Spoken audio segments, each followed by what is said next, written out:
Next up, furring strips.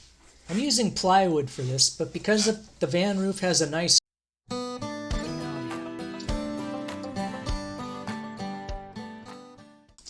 Hey everyone, welcome back to the channel. Today I'm tackling a really satisfying step in my van build, removing the factory cargo lights, installing bendable furring strips using a cool little trick with Play-Doh, and adding a layer of low-E insulation to keep things quiet and comfortable. Let's get into it. So the first thing I needed to do was to get rid of these factory LED cargo lights. They're decent, but they're in the way of where I wanted my furring strips and ceiling setup to go. They're also currently powered by the van battery, which I also don't want. It took me a while to get these removed, as you can see, and it turned out that I forgot I had a nice V-shaped trim tool that would have done much better than these two screwdrivers you see me using here. Anyways, the wiring part's pretty easy. Once I finally get these things out, you can just unplug the wiring from the back of the LED lights. Save the lights for a future use, and we can tuck the wiring in between the thinsulate and the cargo bars, the cargo beams. Wow, this is just painful to watch, more painful than it was to do. You know what's really funny is the first light I did before this video just came out instantly. And then I go, let me turn on the camera. That's funny.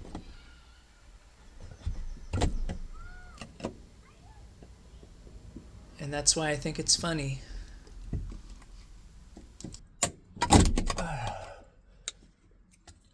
Nothing broken. Finally, success.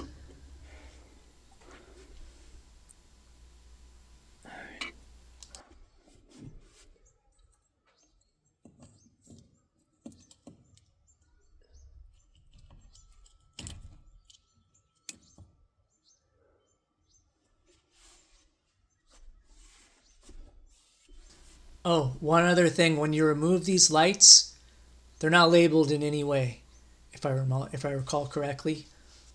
So mark down the positive and negative. I wrote it on the actual light itself, I think. You might be able to see it right in this video.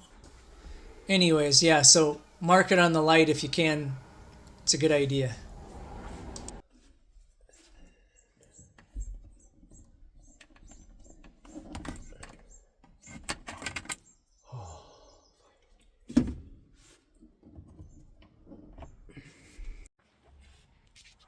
And then I just tuck the wires up here, and eventually it'll be covered with ceiling, so it won't do any harm. If I ever need the plugs for something, I can plug them into something. But they go off house battery or car battery, so don't want to use them. Next up, furring strips. I'm using plywood for this, but because the van roof has a nice curve to it, I need to kerf the back side of the strips. Actually, I ended up kerfing the back side of the strips, but then I ended up using them the opposite direction, and the kerfs are actually on the front side. Now, I have no idea what the right way is. All I know is it didn't work well when I put the kerfs against the metal going upward. It seemed that they wanted to bend in the direction of the kerf, and since that was downward, I ended up with the kerfs pointing down. Anyways, what the kerfs do is they let the wood bend without breaking most of the time. I put several bunches of kerfs in areas that had the most curve and kept them at least 1 to 1.5 inches apart. I didn't cut all the way through. In fact, at first I cut too much and one broke when I tried to bend it into place.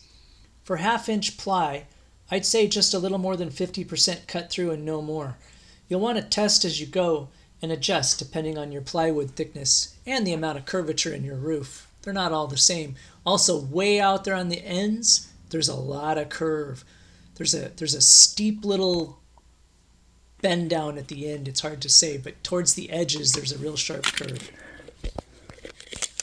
So I'm cutting out pieces of the low E and letting you look at my big fat finger.